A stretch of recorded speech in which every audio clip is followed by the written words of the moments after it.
السلام علیکم ورحمۃ اللہ تعالی وبرکاتہ۔ امید کرتا ہوں کہ سبھی حضرات خیریت سے ہوں گے۔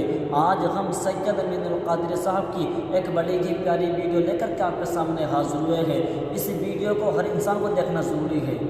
یہ ویڈیو ایک ایسی ویڈیو ہے کہ اس ویڈیو کو ہر انسان کو دیکھنا ضروری ہے۔ ویڈیو چھوڑ کر کے مت جانا، ویڈیو پوری ضرور دیکھ کر کے جانا۔ اس ویڈیو سے آپ کو بہت بڑا فائدہ ہونے والا ہے۔ فائدہ یہ ہونے والا ہے کہ عام طور پر یہ چیز دیکھی جاتی ہے کہ کھجاٹ کی جو بیماری ہوتی ہے، یہ ایک ایسی بیماری ہے جو ہر انسان کو ہو جاتی ہے۔ ہر انسان کے اندر جو ہے بیماری پائی جاتی ہے۔ کبھی ہاتھ میں کھجاٹ ہو جانا، کبھی پیروں میں کھجاٹ ہونا، یا کبھی جسم کے کوئی ایسے بھی حصے میں کھجاٹ ہو جاتا ہے۔ کھجاٹ کیوں ہوتا ہے؟ ہونے کی وجہ کیا ہے؟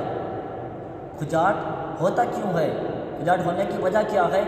آج ہم اسی بات کا خلاصہ کرنے والے ہیں۔ اسی کے تعلق سے سید امین القادری صاحب کی ویڈیو لے کر کے آپ کے سامنے حاضر ہوئے ہیں۔ اگر آپ اس ویڈیو کو مکمل دیکھیں گے تو آپ کے سمجھ میں آ جائے گا، انشاءاللہ میں امید کرتا ہوں آپ کو معلوم ہو جائے گا کہ کھجلی کیوں ہوتی ہے۔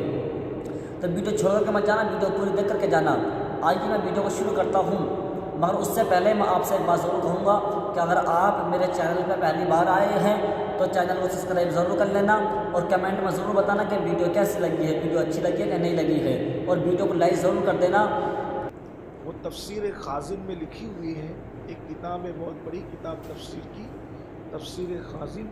اس میں یہ بات لکھی ہوئی ہے۔ اب اللہ کے رسول کیا فرماتے ہیں، غور سے سننے کی ضرورت ہے۔ اللہ کے رسول علیہ السلام فرماتے ہیں جو تمہارے بدن میں کھجلی ہوتی ہے، کبھی پیر کھجا رہا ہے، آپ کا ہمارا کھجاتی ہے، کبھی سر کھجا رہا ہے، کبھی پیٹھ کھجا رہی ہے، آقا فرماتے ہیں اگر بدن میں بھی کھجلی ہوتی ہے تو وہ گناہ کی وجہ سے ہوتی ہے۔ ہم سے کوئی گناہ سرزد ہوتا ہے تبھی ہمارا جسم کھجلاتا ہے۔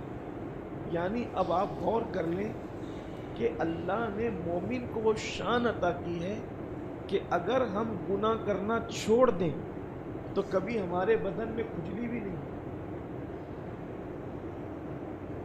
کتنی عبرت کی بات ہے یہ۔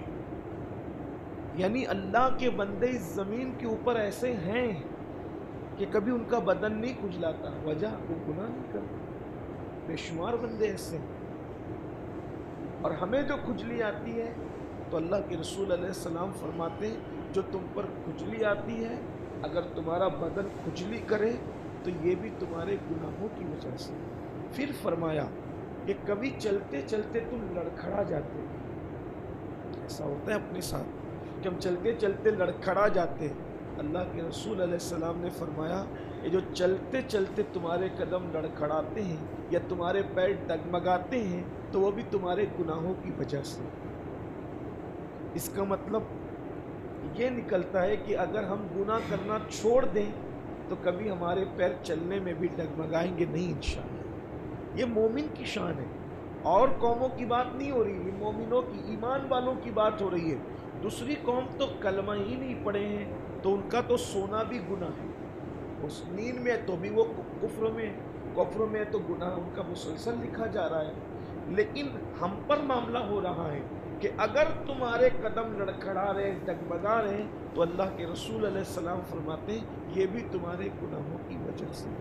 پھر فرمایا اللہ کے رسول علیہ السلام نے کہ کبھی کبھی اپنی آنکھیں نہیں پھڑکتی ہے، کبھی کبھی جسم کا حصہ نہیں پھڑکتا ہے، کبھی رگ نہیں پھڑکتی ہے، تو اس پر ہم لوگ کیا قیاس آرائیاں کرتے ہیں کہ سیدھی آنکھ پھڑکے گی تو خوشی ہوگی، الٹی آنکھ پھڑکے گی تو غم ہوگا، یہ ہوگا وہ ہوگا۔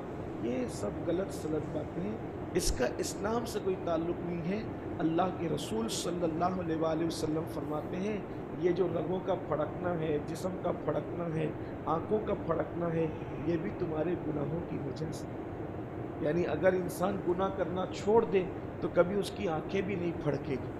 آنکھ پھڑک رہی ہے، رگ پھڑک رہی ہے، جسم کا گوشت لرز رہا ہے، ایسا ہوتا ہے نا کبھی کبھی جسم میں لرزہ سا طاری ہوتا ہے، تو گویا کہ یہ ایک زلزلہ ہے، ہمارے جسم کا ایک زلزلہ ہے۔ جیسے زمین میں زلزلے آتے ہیں ویسے گویا ہمارے جسم میں زلزلہ آ رہا ہے، اور یہ جو زلزلہ آ رہا ہے وہ بھی ہمارے گناہوں کے سبب سے آ رہا ہے، جسم کا یہ زلزلہ ہے۔